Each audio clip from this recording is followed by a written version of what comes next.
your son is going to be a great man of God, but you won't live to see it. Whatever it was trying to stop it from happening by targeting you, but they couldn't do it. They failed to get you, so they went after your kids. And they knew that, I guess, my dad wasn't becoming a great man of God, so they tried to hit him. That failed. And before my grandfather passed away, he looked at my dad and was like, they're not done. Whatever it was that couldn't get your mom, tried to get you, but couldn't get you. And looked at my dad and said, they're going to get your kids. Your kids are next. Anything they can do to get you to break your faith with God, and your kids are next. So in my way, when people say, do you know why you were specifically targeted? I personally believe whatever it was trying to hurt me to hurt my dad. Right. So you feel it was like an intergenerational curse that had been placed on your family. And that's not the first time I've heard about something like that, actually. And the interesting part about it is, if you go into my TikTok, there's a Skinwalker story about how they try to get my grandmother. Yeah, I was just about to mention that. There's a story on that. My wife's the one that told that story. It's called Maud's Skinwalker story. We can talk about it here too. Yeah. But I personally really like this story. It's one of my favorites. If you want, I can tell that story too. Yes, please. I will tell it. Okay. Well, my wife wants to tell it. Oh, you two are so cute. Like I said, it's one of my favorite stories. Like, I remember when he first told me the story, it literally gave me goosebumps. So his grandma Maud, like my husband was saying, was a really, really powerful Christian, really big woman of God, a woman of faith. And she was going to a revival that was happening on the reservation. And usually it's kind of a big thing, like during the summer, like a lot of people will come, and it's just a big tent outside, and, you'll have somebody giving a message, and, people are invited up to give testimonials and stuff. So my husband's grandma was coming into the revival tent, and somebody had recognized her as she was being, she was in a wheelchair at the time as she was being brought in. And she stood up and she was like, "Is that Ma Totichitni?" And his grandma was looking around and she saw this lady, and she's like, "Yes, it's me." And this lady, she starts just talking, and she was like, "I was sent after you. And I was sent to kill you. I was sent to kill you." So she ends up going into this big story about how it's actually very interesting, because we talked about this later. This is the same house that my husband had his Skinwalker story in. Very same house. And like I said, that street light that we were talking about where he saw the black figure at, it's very easy to spot where his grandma's house is at because of that street light. So this lady who was talking to his grandma Maud told her that one night when they were sent after her, they were using that street light as a way to locate where the house was at. So we were always told that Skinwalkers work in pairs. So it was this woman and another Skinwalker. They were sent after his grandma. And they said, as they were coming up into Denahoto, they saw this street light in the distance. So they just started running towards it. And they said as soon as they got close enough to where the light was at, it disappeared.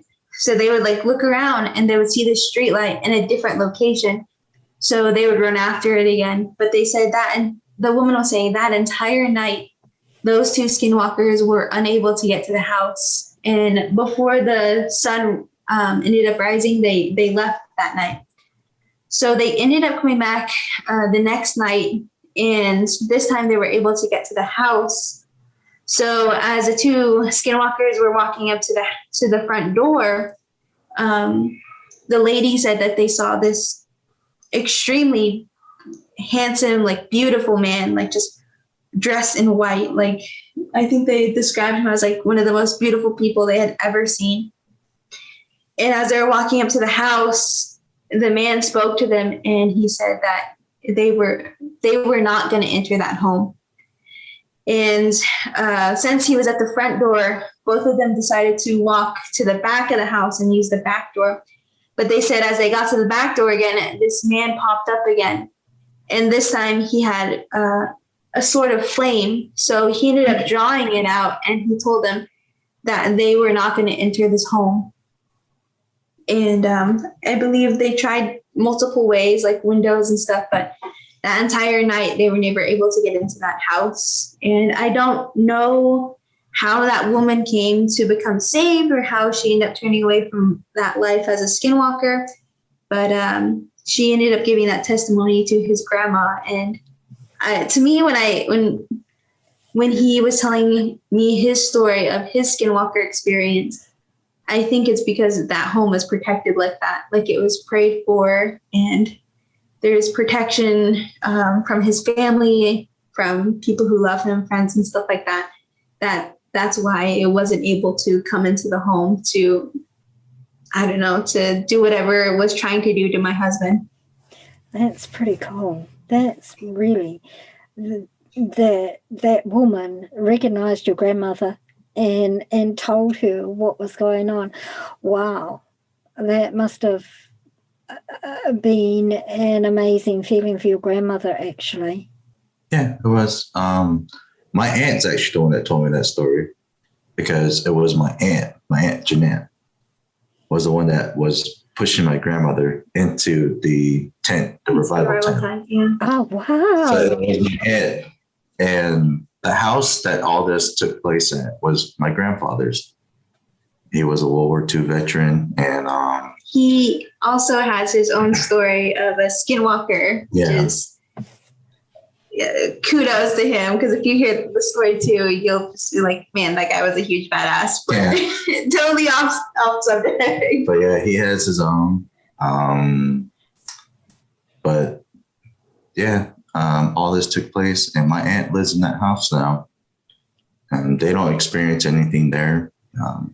From what I'm told, I go back periodically to that home, but I'm not afraid to walk around outside. Right. I'll walk around outside still, because a lot of people ask me, they're like, are you afraid to go out at night? Are you afraid to do this at night? And I always tell them, I'm like, no, my mom's a pastor. My dad's a pastor. They got a direct line to Jesus, and they pray to him to look after me. And I'm not the best of Christians by any means. I'm not saying I'm better than anybody, but I will pray, when I'm walking around, I'll say, hey, God, it's little old me here. Just ask for your protection, to put your blood upon me, and whatever it is that want to cause evil or harm on me, may they fail. I'm in your hands. If whatever should happen happens, it's your will. Whatever you want, there's nothing I can do against it. The thing I have with this is he provokes things. He goes after things. And he is always talking about how he has all these experiences. And he goes actively looking for stuff like that sometimes. Yeah. It's aggravating because I tell him to just leave it alone. But I don't know why he has this need to, I don't know what it is exactly with him, but he always has to provoke or challenge things. But warrior. It's the warrior is what it is. But we do always get that question about why we talk about skinwalkers, because it's very taboo in our culture. Yeah. Or why we even share paranormal experiences if we believe in God and stuff like that. But me and my husband are very different in our way of thinking. It's going to be a little nerdy, but the quote I always use to kind of explain why we talk about it is from Harry Potter, where Dumbledore is talking about Voldemort. And he says, fear of the name increases fear of the thing itself. So for me and my husband, talking about skinwalker, the way they say talking about skinwalkers, they're able to know you're talking about them, or it gives them strength, it gives them power. I think fearing the name and fearing talking about it gives them more power than anything. So the way me and my husband feel about it is, if we're going to make this less taboo in a sense, we don't want to give them any more control over our lives by fearing them, especially with a name. Yeah, absolutely. While I'm not part of your culture, I do come from a spiritual perspective. I'm not religious, but I do believe in a higher power, and that attitude is a brilliant attitude to have. Fear, you cannot live in fear. That's no life. And living in fear is just giving them your power. It's just giving them your power. That's a really great attitude. And I can see for you both how it must be such a clash of your traditional beliefs and your personal beliefs. But there's no reason why there can't be a blending of the both to a degree. It's what you're comfortable with, isn't it? It's that's really amazing. So how long ago did this happen for you? 2017. Oh, so it's fairly recent, and you've had nothing since. As far as Skinwalkers, he hasn't had any more experiences. No. And then we have had a few things here and there as far as we don't really know, ghosts or spirits, I don't know, whatever you want to call it. He has had some things happen since then with that. No, that doesn't surprise me at all. And the feeling that I get as a sensitive is that part of the reason you're targeted is because you have abilities yourself. Probably. Yeah. And it's a familial thing. It's kind of interesting because actually there was one thing I did want to mention with the Skinwalker story too. So my husband really never fully explained how the black figure looked. Do you remember? So he would always say, oh, it just looked like a big wolf or a black wolf or something like that. And I was like, I just kind of left it at that. He never told me before that it was like smoky or kind of like see-through and stuff like that. A week after we ended up posting the Skinwalker video, his Skinwalker video, I ended up having a dream, which was really out of norms for me. It was kind of like I was sleeping by myself in our bedroom, and my husband was out here in the living room, and I had a dream that we were back home. I know it was on the reservation. I'm not quite sure where, but we were in our truck, and for whatever reason, there was an issue with our truck, and we were pulling like a trailer. So we stopped and we pulled off on the side of the road. And I was standing in front of the headlights, just kind of looking around as he was checking out what was wrong with the vehicle. And when I turned around, just in my peripheral vision, I saw this silhouette of like, I don't want to say like a wolf, but it was like a large dog, like black, but I could see the light from the headlights streaming through it. So it wasn't completely solid. It was like, what I explained it as, it was like a smoke almost. Like a shadow.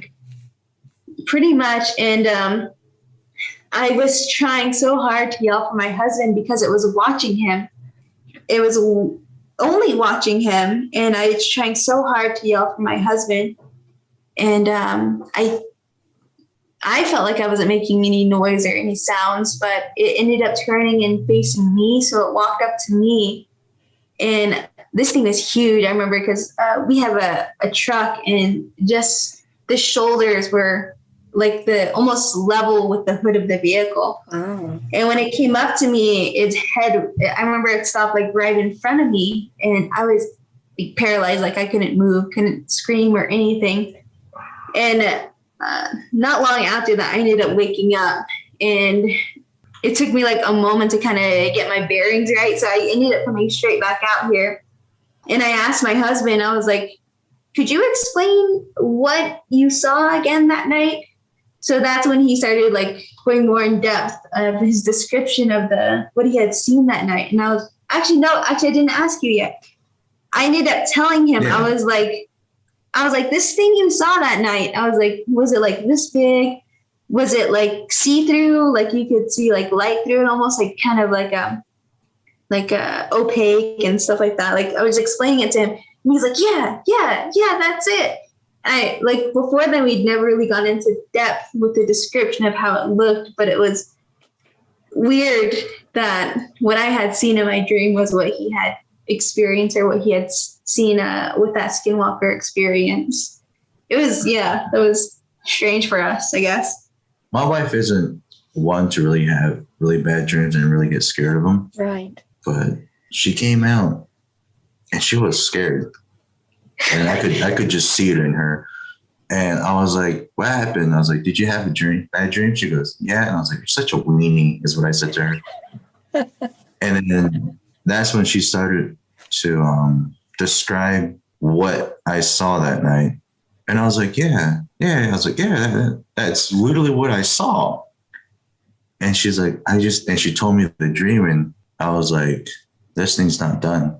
It's, a lot of people ask us if we have experiences here, since we live in Oklahoma away from the Navajo Nation. But what we were always, I guess what I was told about Skinwalkers is usually they're tied to that area, the Four Corners area. Mm-hmm. So we always talk like, oh, what if when we go back, the things start back up again? Is it because we're off the reservation, these experiences aren't happening anymore? So it's kind of sucks because all our family's back in Arizona on the reservation. So, it's unfortunate that it's kind of one of those things that's like, oh gosh, what's going to happen next? That must be a bit anxiety creating for you, Meo. Not so much for you because you just, brave it out. But for you, it must create anxiety. Yeah. It definitely does. Yeah. And I always tell him not to provoke things and just to leave it alone, but he never does.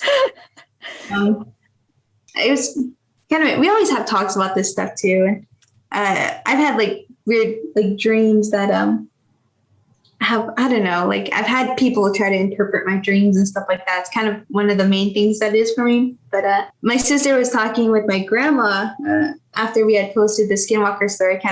I was expecting to be reprimanded, to be honest, because like I said, it's a taboo subject and we don't talk about this very often. But my grandma was telling my sister that we do come from a long line of hand tremblers, the medicine woman. So she was saying, even though I didn't learn that, we still have that on our female side. So after my sister had mentioned that, I was like, maybe that's why I ended up having that dream where I could describe what my husband had seen. Can you please, sorry to interrupt, can you please explain what a hand trembler is? Like in New Zealand, in the Māori culture, I come from a long line of matakite. That's people who have sight, people who are spiritual sensitive and can see spirit and stuff like that. So unfortunately, because I was raised in a Christian household, I don't have like a deeper understanding of it. My parents didn't really teach anything as far as like what medicine men and medicine women do. Right. But my understanding of hand tremblers, the way my dad explained it to me, just in basic terms, was it's almost like a crystal gazer, but instead of like having like a crystal in front of you, usually they work with they can work with like ashes or bones. So it's like a form of divination. Yes. So what he told me that they would do is they would lay a hand over the person they're doing the ceremony for. And as they're doing that, they'll do like whatever they need to, and they'll get like the messages, I guess, through the ashes or through the bones or whatever they're working with. So that actually is like more, they're feeling energy. So that's like there's a term for that, clairsentience. That's a better way, because my grandma, when she was learning how to do this or get this ability from my great grandmother, she would explain the feeling she would get was it was too much for her. Mm-hmm. She felt like she wasn't in control of that, and it scared her, which is why she told my great grandmother she didn't want to do it, which is why my great grandmother became the last person in my female line to be a hand trembler. Right. Okay, so that puts a whole different spin on it for me. Like from a non-cultural perspective, I would say that you probably have that ability, and it's a spiritual gift. Well, please don't tell me that. But you know what? I get a lot of people in my group who have spiritual abilities, but they scare them. And generally the thing that scares them is that they feel that they will have no control if they allow themselves to acknowledge this gifts. But you come from a Christian perspective. And so I would say to you, would your God not give you gifts to help other people? He provides, these are gifts that he's given you. And from that perspective, gifts are given, like these sort of gifts are not given for us. Our abilities are given to help others, to help heal them, to help counsel them, because doesn't God work through us? I guess where that conflict arises is because I was always taught like that's a form of witchcraft. Yes, is what I guess what I was always raised to believe. So going into that, or like wanting to look in more in depth of what a hand trembler does, or medicine man, medicine woman do, I've always been like that's not something we do because that's a form of witchcraft. Oh yeah, and I understand that perspective, because I have a sister who's a minister, and that was what she was always taught. But she also has these gifts, and it's not until she got into her late 60s that she finally accepted that this is who she is, and that it was actually a gift and not. Because she's as religious. Her and her husband are ministers. They've been ministers for like 50 years. But I look at it as it's an inherent natural ability that everybody has. Like you get quite strong gut feelings about things. I think he would listen. Yeah, and that's you can call that intuition, you can call that gut feeling, but it's part and parcel of that gift. And that's not evil. That's not. And I understand. I'm not trying to downplay your religious beliefs at all. Please don't get that idea. No. But I hear this so many times. And in fact, in my own personal life, it took me years to overcome the religious guilt that I was going to go to hell because I had these abilities and I had to be evil. No, I'm not evil. I think, that's where that conflict comes from, because I have a curiosity of what they did or what they do. But what I was always told was for my brother-in-law, because like I said, this is the one that explained the drawing, the symbol. So his male side, they are what they call roadmen. That's the one that interpret the symbols and stuff like that. So what I was always told was if you have somebody who is targeting you, like Skinwalker or anything like that, you would go to see a hand trembler first, because if it's some kind of hex, or I guess like that's the best way I can explain it, like a hex, or it's some kind of like I guess almost like voodoo, where they use like personal items, things kind of. So if they're causing ailments and stuff like that for you, they're able to find the location of where that's at, like the bundles and stuff like that. They can give you directions on where to find it so you can get rid of it. So what they do is they track the energy back. Pretty much. Another thing that I was told they do, because one of my good friends from high school, her grandmother was a hand trembler as well. Right. So people would come to her if they were having pains and stuff like that. And from what I was told is that when she's practicing, she'll find bone fragments. Mm-hmm. So a lot of times when they talk about skinwalkers causing ailments or targeting people, they use bone fragments, and they say like they will put it into like this. It's like into the body basically. Right. So like if somebody is having like headaches, maybe they'll have something like in the base of the head, or like shoulder pain, like they'll find bone fragments there, remove it and stuff like that. Right. And then with my brother-in-law, with the roadmen, usually they're the ones that perform ceremonies like the enemy away ceremony or protection ceremonies. So after you are finished seeing the hand trembler, usually you can go to get one of the ceremonies done from the medicine man. And yeah. That's really, so I guess there's that, the medicine woman and then the medicine man that you would see. right. That's really interesting. So how has this left you feeling, both of you? How do you feel now about the whole situation? Talking about it brings back the experience of it. As far as letting it control me and being afraid of things, no. I'm still going to be the same person that's going to be walking around 3 o'clock in the middle of the night in the middle of nowhere. Yeah. Good for you. Not phased, not scared. Yeah. I'm like I tell most people, I'm not brave. I'm not some person who's claims to be, unafraid by anything. I do feel fear, but I don't let that fear stop you, control me. Right. I push that aside. And when I get scared, I get angry.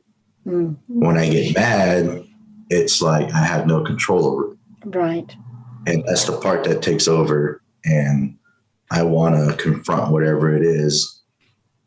And it's kind of dumb because it's like spiritual. It's like, what am I going to do, But that's just me. But I don't know about I will say, going on with this, he has tried to kick a shadow figure before. Yeah. So you've seen shadow figures as well. He has. So my wife and I first started dating, and I was sleeping in her room with her, and I like to sleep towards the door because if there was something that was to come into the house, right, they got to deal with me first before they get to my wife. Oh, that's sweet. So I would sleep, and my feet was off the edge of the bed, and I woke up randomly, and at the foot of the bed, right by my foot, there was this tall black figure just watching us. And the moment I woke up and looked at it and realized what it was, I threw my foot to kick it. And I tried to get up and try to ready for a fight, Yeah. And my wife woke up. I woke up when he was mid-kick, and I looked at him, and I was like, "What are you doing?" And he was like, "Did you see it? Did you see it?" And I was like, "No, what are you doing? What are you kicking for?" And he was like, "There was a shadow figure watching us at the edge of the bed." And I didn't see it, but him, I literally woke up when he was mid-kick. That was a strange thing to wake up to. Oh, that's right. Yeah. And it just disappeared. And you never seen it? Did you ever see it again? No. It was just a one-off thing? We really don't have too many stories of apparitions or shadow people too much. But for me, I guess what I usually hear, it's kind of interesting how you talk about it. It's feelings or sounds. And we talk about, this is getting so off topic from the Skinwalker, but hey, it doesn't matter. I'm happy to go wherever you want to go. Honestly, this is so interesting. So when my husband was in the Marine Corps, he didn't, first of all, let me just mention, he didn't believe me, and he's the one that always has the weird experiences, but he kept brushing this off. So we had just gotten married, and I moved out to North Carolina, and this was our first home living together. And he was constantly working. He was either gone for a week, 2 weeks, a month, things like that, because he was getting ready for a deployment. So I always tell people it was like I was living alone. But at that time, we had one cat. We had probably only been living there for maybe a month or two. Yeah. I was sleeping in the dining room because we were poor. We didn't have that much furniture. And I remember my cat was walking into the living room, and from where I was at on our mattress in the dining room, I could clearly see him, and he is a very chill cat, doesn't react to anything. Dogs didn't faze him, things like that. He was very chill. And that was the first time I had ever seen him react to where his hair was standing up, and he was staring at something on the stairs. And I feel so bad at this. So I pulled him back. And I was just sitting in the dining room with him. My husband was supposed to be coming back the next day. I thought maybe I had just imagined the entire situation. So I put my cat back in the living room. And first thing he did was hair was standing back up again. He was looking at the same place on the staircase. So I ended up packing up my cat and we stayed at his work until he came back the next morning. But since then, it was kind of like a feeling in that house that something at the top of the landing was there. And I would tell my husband this often because when we finally moved upstairs to the master bedroom, I would leave a crack in the door because my cats can go in and out. So we ended up having 2 cats at that time. And there was always a feeling that something was watching me through that little crack in the door. And it was just a super unsettling feeling. Mm-hmm. But it wasn't until before we get to that. We had so my wife and I we used to argue a lot. We had an argument. And, we had an argument, and I went to go sleep in the spare room, which is right across from the main room. So my wife was sleeping in there, and there was no furniture in the spare room, just carpet. So I went in there. He was sleeping on the floor. I was sleeping on the floor, and I had the blanket, and I was laying there, and I was so mad at my wife. And it was in the middle of the night. The door opened, and I was just laying there, and I was like, man, what does she want? You know, I was like, I'm not going to talk to her, whatever. I'll just ignore her. So I remember just laying there facing towards the wall.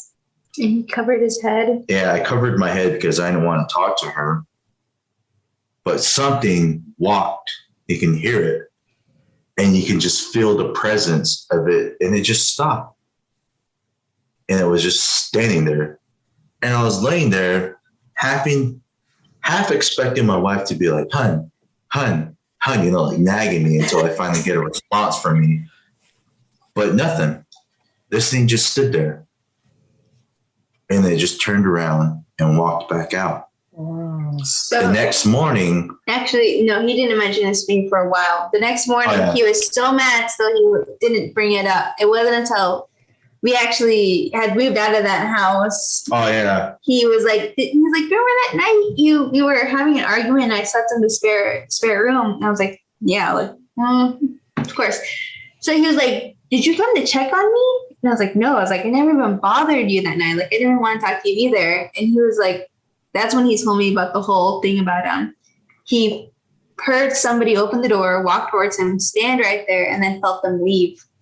And he's like, are you sure? Like, you weren't trying to talk to me, trying to bother me? And I was like, no, like, it wasn't me. But after, because that whole time he thought it was me. And we had never spoken about it until after we left that house. And the time he finally believed me was, we had another argument. I went to go stay with a friend of mine about an hour away. So the cats were with him and he was home alone. And he was getting ready to go out to the field again for about a week. So the amount of gear he had probably equates to like 80 pounds of gear. Wow. And he had it at the top of the stairs. And this is like the landing and the stairs go down. So we had a wall right here and it was all pushed up against the wall. So he went to go take a nap before his friend came over to take him to their work site. And maybe like 30 minutes after he had fallen asleep, everything came tumbling down. And his first instinct was maybe it was the cats. So he went looking for the cats and they were hiding behind the water heater. But like when we were talking about it after that had happened, it was like, how would they have moved 80 pounds worth of gear down the stairs?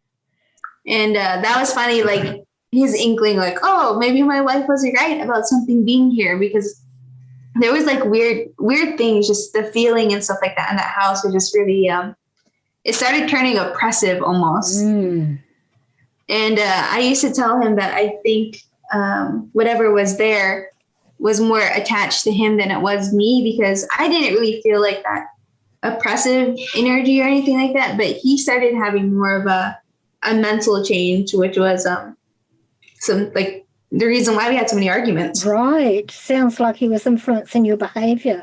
That's very interesting. So another thing my wife failed to mention was The first thing that rolled down was the gear. There was also my sea bag that had more gear. After my gear went rolling down the stairs, I went looking for the cats because my initial thought was maybe it was the cats. Right.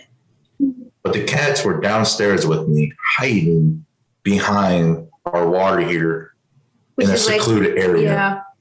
And I was like, why are they freaked out? Yeah, they were scared. And I was like, why are they hiding? So this time it was nighttime. It was night. And I went walking back to the front. And that's when my sea bag comes flying down the stairs. Boom, hits the landing. I called my friend. I was like, bro, pick me up. I am not staying in this bitch. And then I came back 30 minutes later, failed to mention any of this, and I stayed in that house alone. So that was also That's awful. So another thing too that was interesting about that house was because his uncle he always had cats around him, and he would always say that cats can see spirits or sense spirits, and they ward off evil. Yes, they absolutely do. So we had 2 cats at that time, like I was saying, and all the time they would lay on top of me. One would lay on my legs, and the other would just lay on my chest, and that's how they slept almost every single night. So I would wake up in the morning, and those 2 would be on top of me. It wasn't until we moved away from that house and I moved back to Arizona when he deployed. I was living with my family, and my cats, they never slept on top of me again. Mm-hmm. It was really interesting because I told them that too. And I was like, I think they knew something was there, because after I got back home to Arizona, like, they would never sleep on top of me anymore. So yeah, cats are very sensitive to, they're very protectors. I had a similar sort of incident here in my house. I'm very sensitive to energies, and I was sitting here in my office working on a podcast actually, and it got really, really cold. And I thought, oh, it's just getting cold, because it was winter, so, I just assumed it was the cold. And my cat that was in here with me walked out to my kitchen, just through the door over there, and came back, and I didn't think anything of it, and it just got icy cold, the cold that just goes right through you. And the cat went back out to the kitchen again, and it started hissing. Now, I've had this cat for 5 or 6 years. I've never once heard it hiss. Mm-hmm. It was standing out there, hackles fully up, hissing at whatever was standing in my kitchen. And that's when I realised that I had a negative entity in my home, and I got rid of it. And as soon as I got rid of it, the cat went back to normal. And, yeah, cats are definitely spiritual protectors, and they were obviously protecting you. How wonderful is that? Look, I'm really aware it's getting very late where you guys are. You must be getting tired. Can I just ask you one more question? Yeah. I don't know if you know anything about it. You said that star people are quite an integral part of your culture. You've, alien extraterrestrials. Oh. We have so many stories. We could talk about little people too.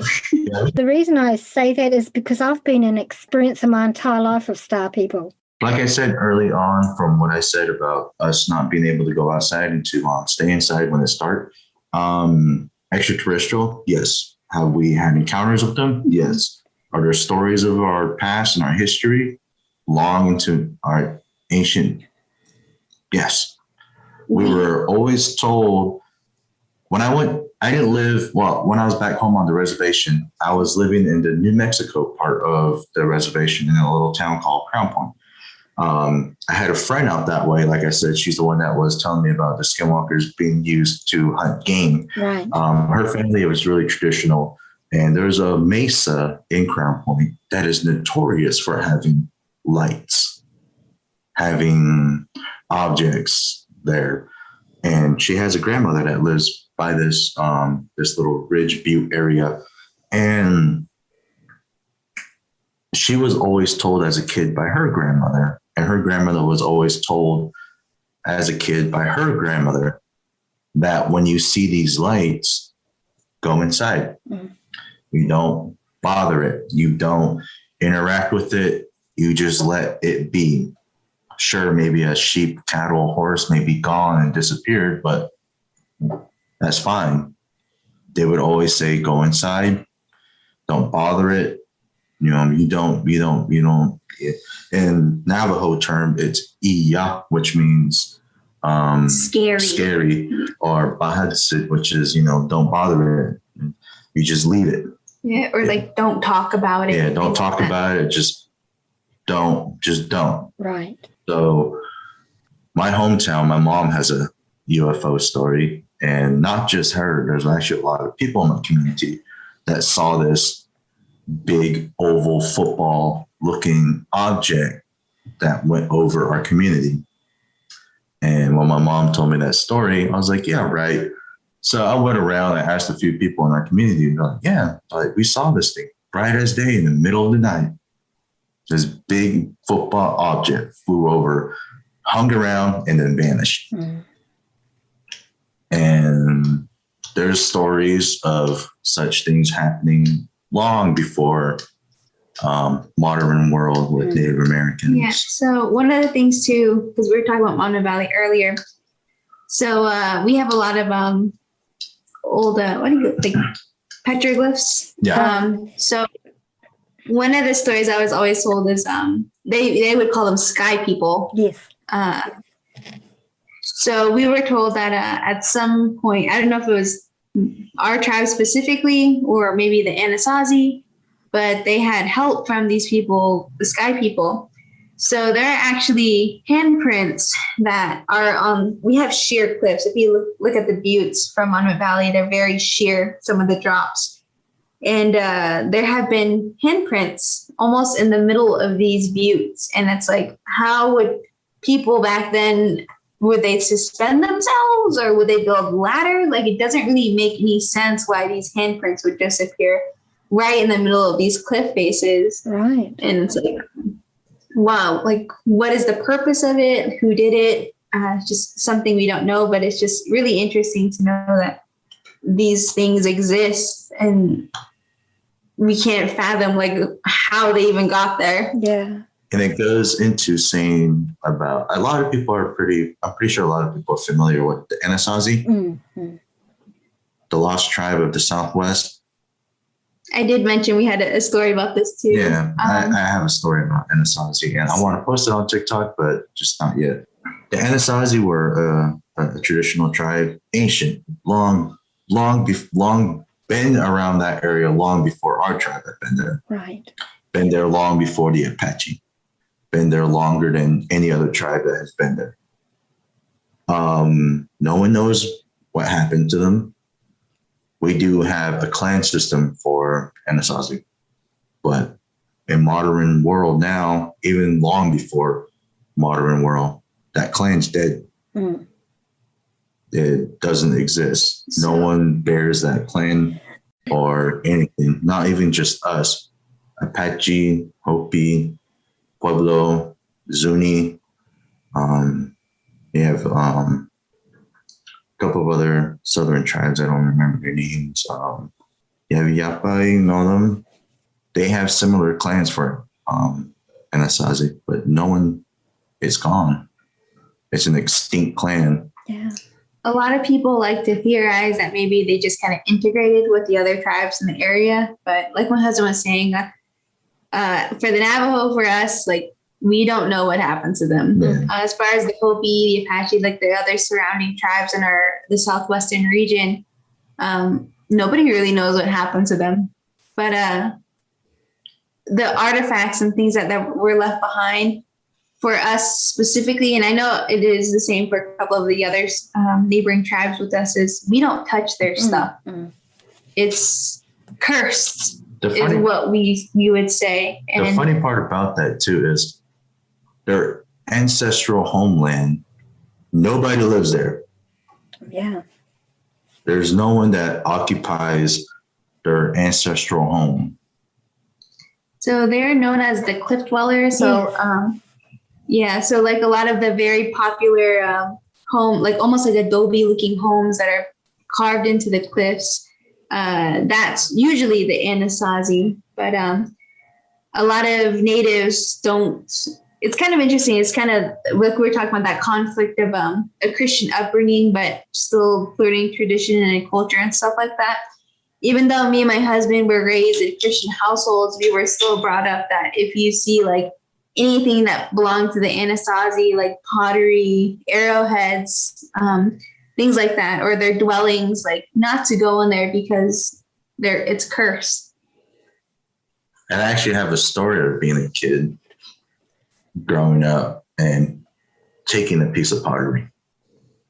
Right. So would you like to hear it? I'd love to hear it, please. Yeah. So I lived in a small town called Lucachugay Community, Lucachugay, Arizona.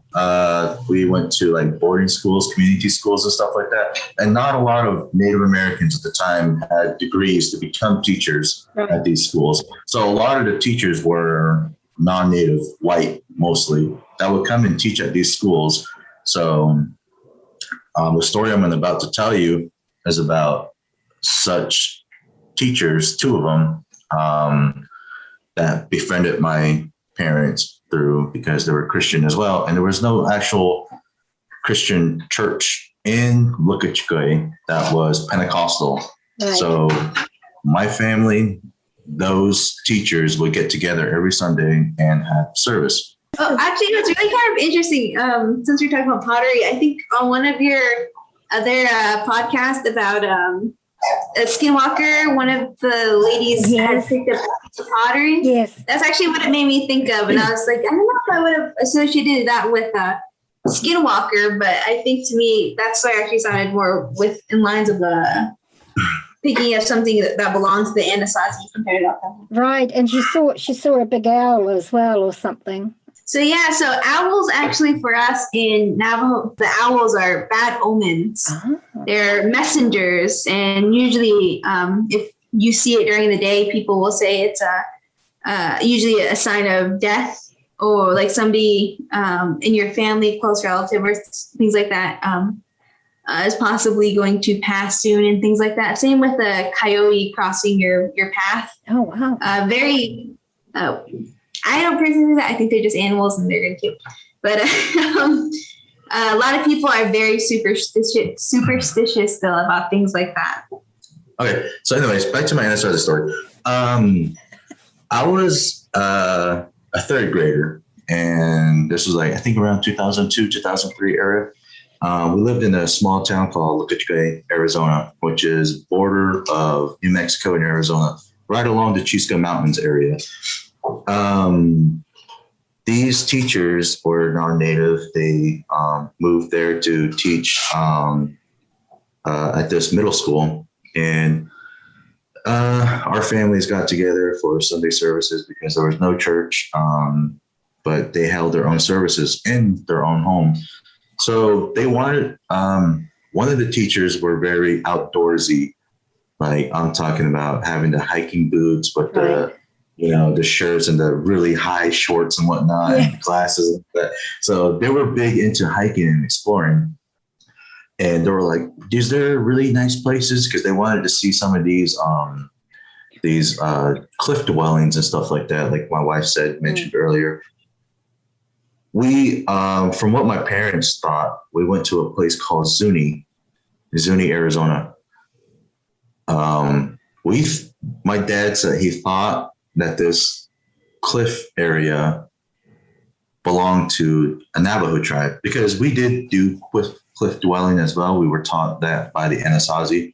Right. If you go to one of our hiding places that we did for the United States when we were at war with them, Canyon de Chelly has quite a few cliff dwellings. Navajo Mountain has quite a few of them, and a couple of other places. But we were taught that. We learned it from them.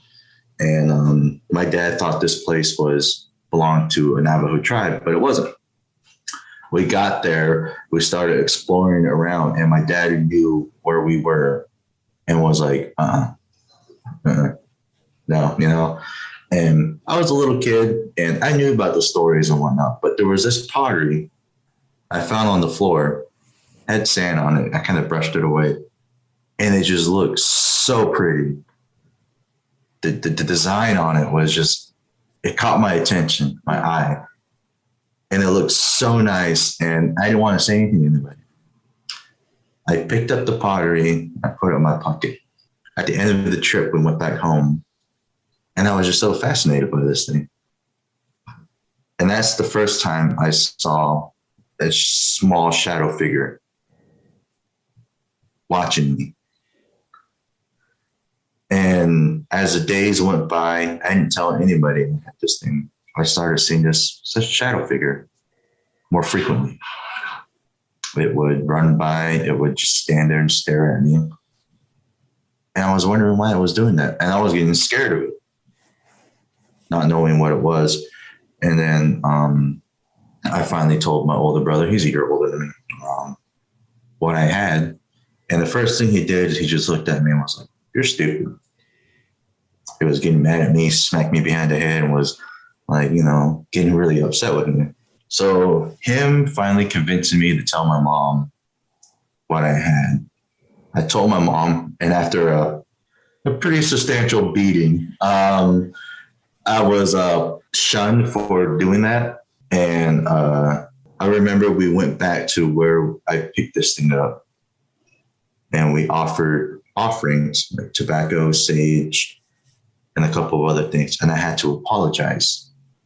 I put it back where I found it, exactly where I found it. I put it back, covered it back up, and we left. And I've never seen one of those little figures, shadow figures, ever again. Wow. When you saw the figure, did it scare you? Was it a scary, oppressive feeling? Yeah. It wouldn't be close. It would be far. Mm-hmm.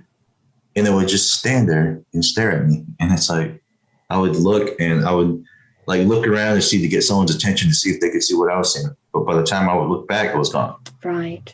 I would be laying in my house, not my house, but my parents' house. I would be laying in my room and I would look down the hallway and I would see it run across. Right. And it was letting me know that it was there. Right.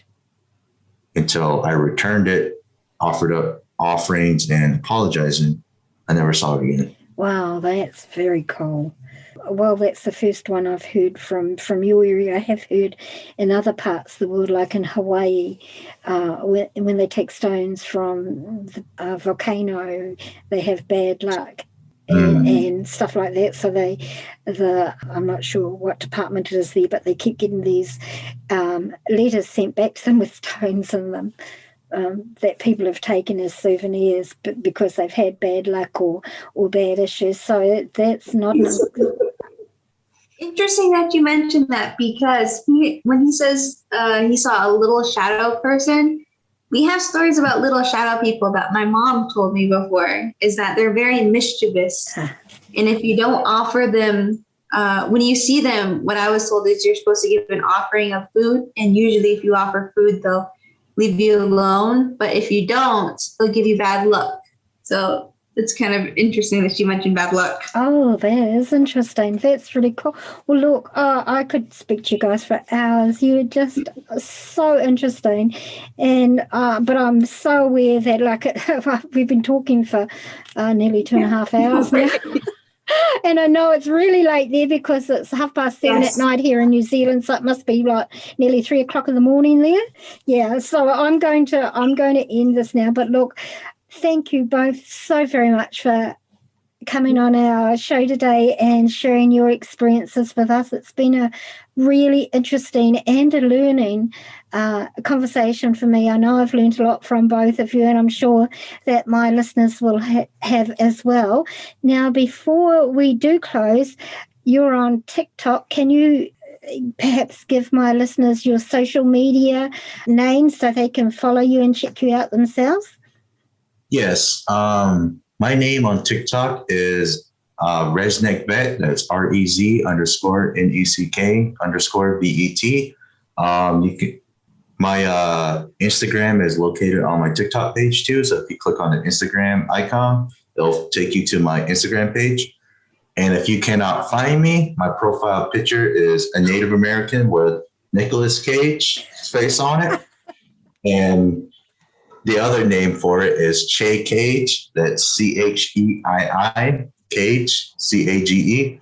So if you look those up, you'll be able to find me. I'm assuming that the Nick Cage has a significance, huh? Yeah, no, not really. I just saw Nicolas Cage looking like a native, and I thought that'd be really funny too, because he's a white person Yeah. with a native. I thought it'd be hilarious to use that as my profile picture. A lot of people are like, "Is that Nicolas Cage?" I'm like, "Yes, it is." And I tell them, I'm like, "It's my grandpa," and they're like, "What?" I'm like, "No, he's not really my grandpa." It's something to get a laugh out I of. have to confess, I never noticed that when I saw the picture. I'm going to have to go back and have a look at it now. Yeah, go look at it. Yeah. It's funny. And how about you, Meo? Same thing. You can just follow me on my husband's Instagram. I think at this point we've kind of been telling both of our stories on there. So if you want to hear anything else we have on there, you're more than welcome to just follow my husband and have a listen. Yeah. Brilliant. I know I look forward to your little updates that you put out. I'm really enjoying TikTok. I have to say, my kids think it's hilarious that I'm on it because I'm so old and I'm on it. But yeah, it's really cool. So I'm really glad I came across you both. It's been a really awesome conversation. Thank you so much for your time. I know it's close to 3 a.m. where you are, so I really appreciate your staying up this late to talk to my listeners and I. Thank you so much for your time. Thank you. Yeah, Appreciate thank you it. for having us.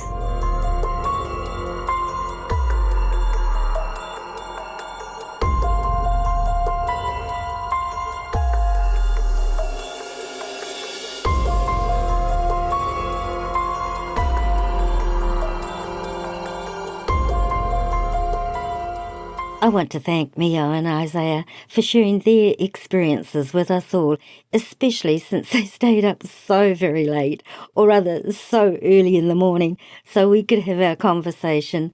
I understand that for them to share what they have openly and so publicly actually is a very brave thing to do. I appreciate them immensely, and I also really enjoyed listening to them and seeing them interact together. They're a very cute young couple, and I absolutely wish them all the best in their continuing journey to help educate us all on this subject. Coming up next episode, I have a most interesting UFO case, one that my guest was involved in as a child when a UFO crashed, yes, crashed, in the swamp behind his mum and his aunt's homes way out in the country. How his mum was threatened by military and government officials who turned up to clean all the debris and take the ship. They threatened his mum that they would remove him from her care if she did not go along with the official story that they put out. This is a fascinating story, one you won't want to miss.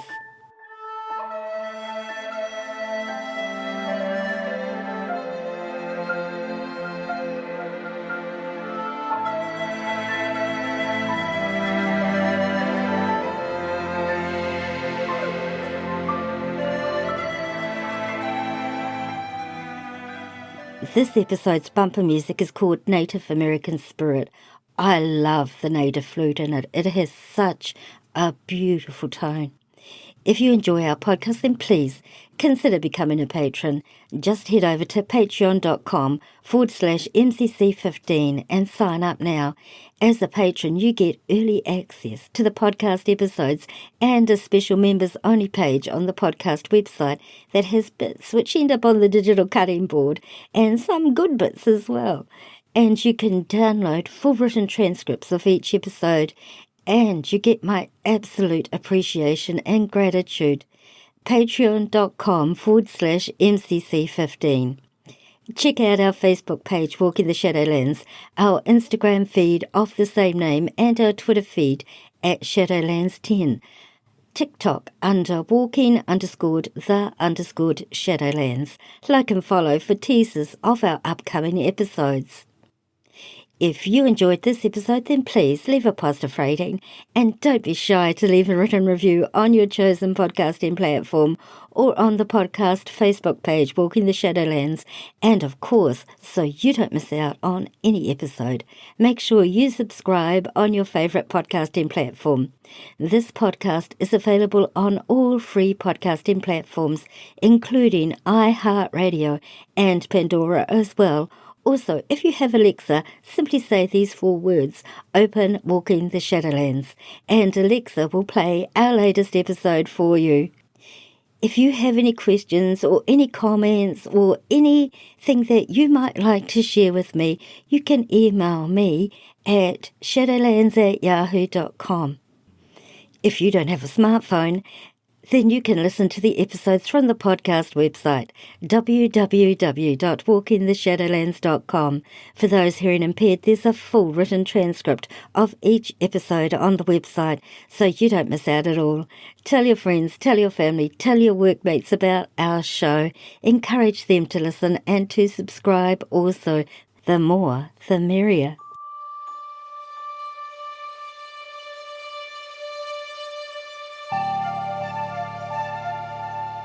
Thanks for listening to this episode. Ka kite ano, oia koi.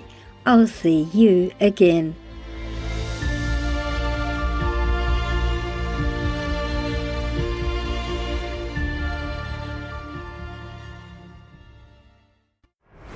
Thanks for listening.